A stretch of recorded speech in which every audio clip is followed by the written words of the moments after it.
馬迷朋友，大家好，同阿 Ken。聽日咧搏殺場次就揀咗第二場4班1200米，亦都係一啲亂局嘅場合，尤其是喺季初，即係唔知邊隻馬得。今日睇到節節有福同埋吉吉啦，節節啊，咁啊依家一檔就3.9倍獨贏1.7位置，認真誇張喎，而得。次熱就去到三軍勇將試閘非常之犀利，另外仲有一隻熱門，一隻半熱，另外一啲6隻半冷，之後都係冷門啦。呢一場有啲半冷，我都覺得有機會入到嚟嘅，分鐘有機會殺埋。一陣再同大家講到底係邊一隻。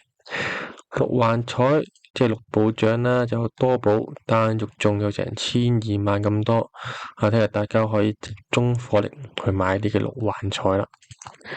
好啦，一如既往啦，先同大家講呢個搏殺場次，後邊再同大家講到咩騎師王或者練馬師王值得買。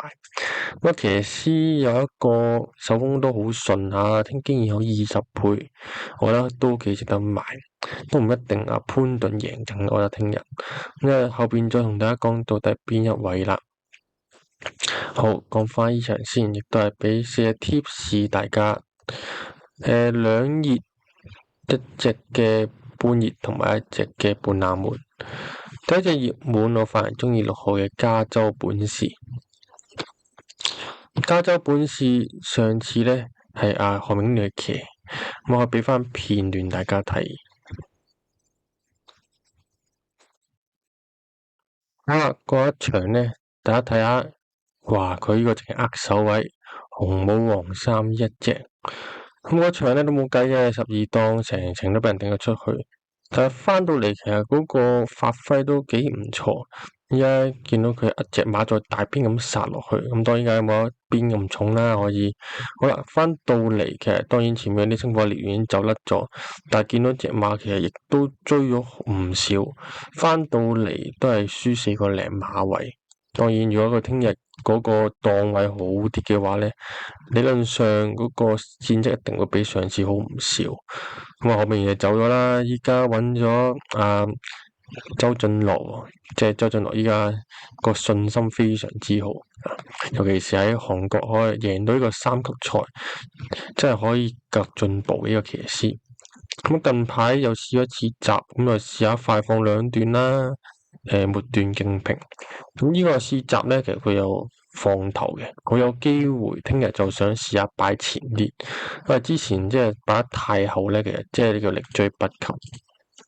至於呢隻馬有前速嘅話咧，其實即係可以發揮到唔錯嘅表現，尤其是前一仗啊，其實係喺居中嘅位置翻嚟都可以跑到第2。好啦，今次叫靚檔，而且換人。而且依家有賠率6.6倍，我覺得係搏殺嘅跡象嚟嘅。咁大家都可以試下揾佢做 win 啦，或者做膽都冇問題嘅。好啦，第二隻熱門我哋想試下12號嘅節節有福。節節有福上季嘅即係中間有一段時間都幾唔錯嘅，跑一個 P 一個 Q 翻嚟，咁之後咧就跑呢個谷草千二，再2次咧就比較失望。好啦，咁依家咧再減翻啲分，減到40分啦，佢就冇報5班，就繼續跑4班。啱啱試咗一次千二嚟嘅嗰個反應，真係都幾唔錯。早段搶口200互相爭持，未處下風，咁啊同午夜快車咧一齊喺外邊一隻孖住咁上，咁啊後勁好好嘅，咁啊過咗入邊就海船幸運。咁啊節節有福其實睇到佢個表現咧，即係應該會不斷咁提升翻。咁尤其是鄭俊偉咧，依家即係想叫搶閘，有幾多又贏幾多，所以咧成手馬咧依家全部谷晒佢先，咁啊後邊即係季尾就可以冇咁緊張啦。所以節節有福咁以一檔嚟講咧，都如果冇一點跑賽嚟講，我都會預佢有3甲嘅。當然啦，你話要買 win 咧，我又覺得即係3.9咧，確實真係易得滯。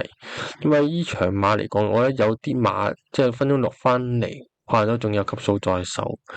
而且即係唔值得搏啦，3.9倍，即係可能呢啲馬我覺得要5倍左右先值得搏 win 嘅。咁不過呢啲馬咧，你都要預翻佢諗翻做腳，一定要嘅。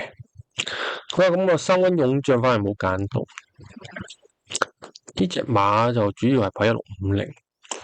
今次又跑呢個谷草1200，之前跑谷草1200嗰個戰績就一般嘅，跑咁多次啦，其實都係3級不入。咁今次有飛數咧，就因為佢近排次嚟集個表現真係非常之好。睇翻呢次，咁呢度啦，直路透出越走越遠。阿黃志宏可以騎嘅，咁啊黃志宏親操喎，咁而即係都係擺翻佢上去，係咪即係咁好咧？其實我又覺得未必，因為佢上次嗰啲嚟集，即係阿黃志宏係 hold 唔住佢，即係冇必要喺呢啲咁嘅試集贏咁遠。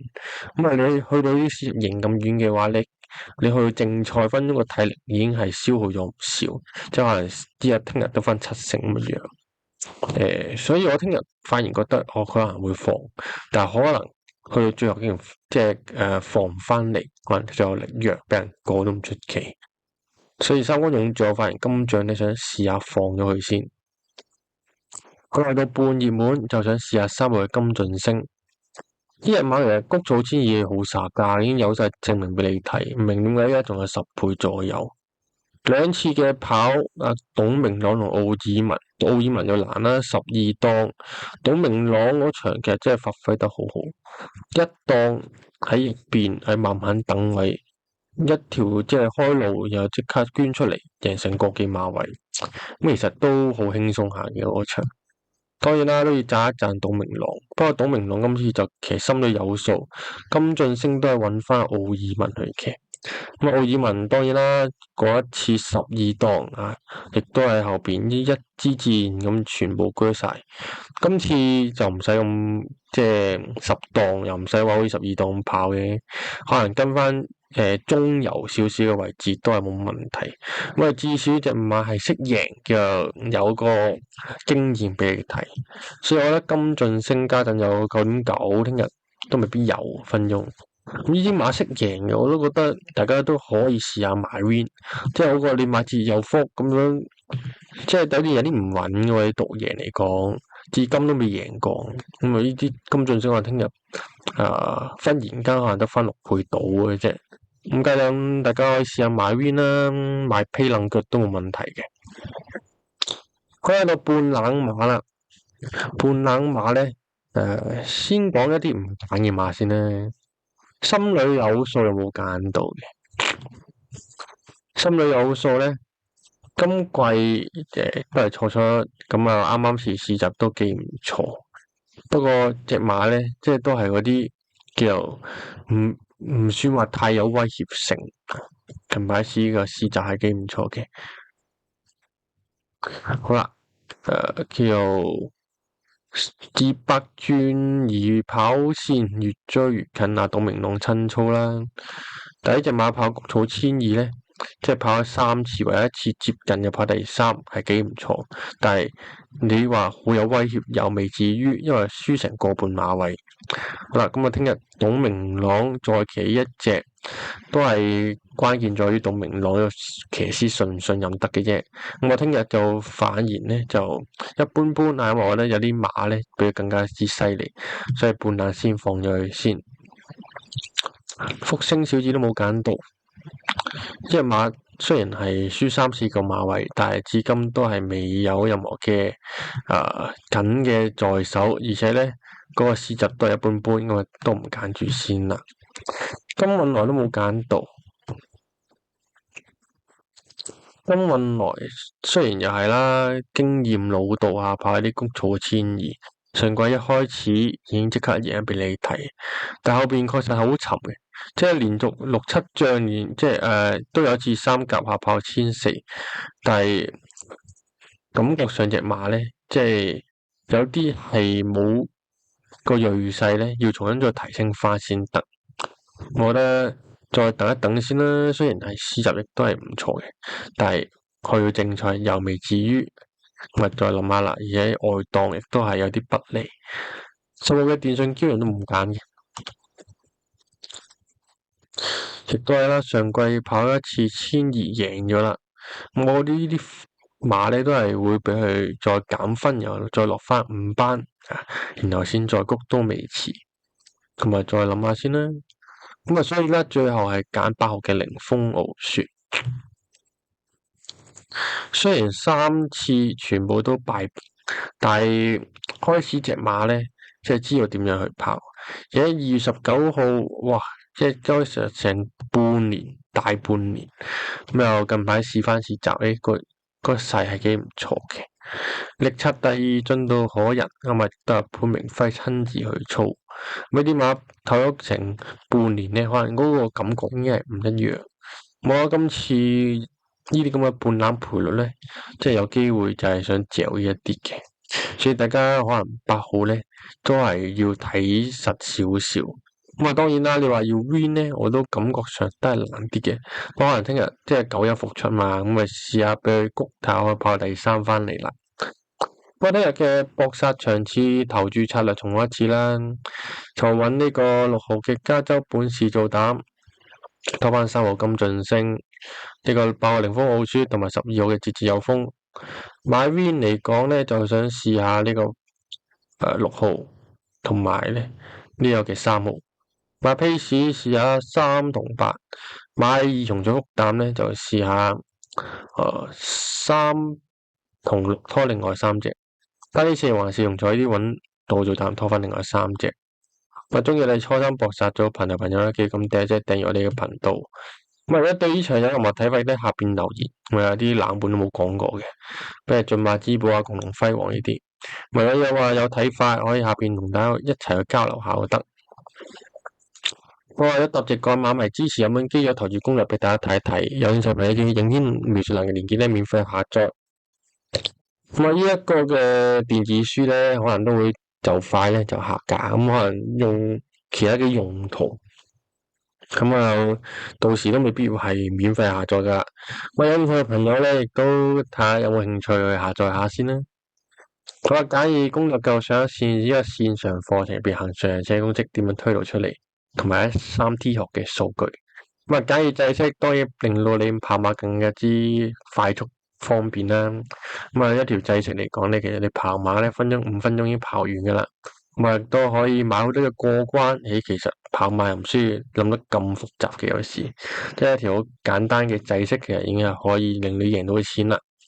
咁啊，入邊亦都可以套用喺唔同嘅彩池，包括一啲變化彩池，嗱，你固定彩池，即係其實獅王連馬獅王都冇問題嘅。我之前中過啲實例咧，就已經鋪咗上網俾大家睇一睇。咁有興趣嘅朋友都可以影片描述欄嘅連結咧，去了解下都得嘅。好啦，咁我講下聽日騎獅王連馬獅王買啲乜啦。就連馬獅王啊，聽日得阿方家拍獨大2.1倍，確實聽日首馬真係威脅性太大，其他連馬獅應該都唔係佢嘅對手。我家陣話想簽埋莫里拉翻嚟，10月尾嗰陣，咁又成事機率極大啦。到時方家柏會唔會話啲馬仲更加之犀利咧？因為雷神翻嚟應該係即係點都要練過同潘頓，咁啊亦都係一場惡鬥嚟嘅。咁嗰陣就非常之精彩啦。咁啊，方家柏2.1信心十足啦。咁啊買又要買多啲啦，呢啲咁嘅連馬獅王。好啦，騎獅王。聽日我又想試下禮拜日成勇嘅巴度，聽日有5隻即係其實有4隻係半冷，1隻半熱，但係呢5隻咧，即係又唔抹得死，即係蒙兆法啊、加州動員等等嘢都好穩定。咁啊，中間快靚旺啊、飛雲呢啲咁嘅嘢咧，即係分鐘都可能有啲 pace，所以巴度聽日可能1 win 3個 pay 咁樣，但係手風順真係唔同啲嘅，呢啲咁嘅騎師即係騎手風嘅啫。咁我覺得即係可以試下諗下巴度嘅大家。好啦，咁就聽日嘅 tips 就咁多啦，咁啊祝各位聽日贏多啲啦，咁我哋下次再見，拜拜。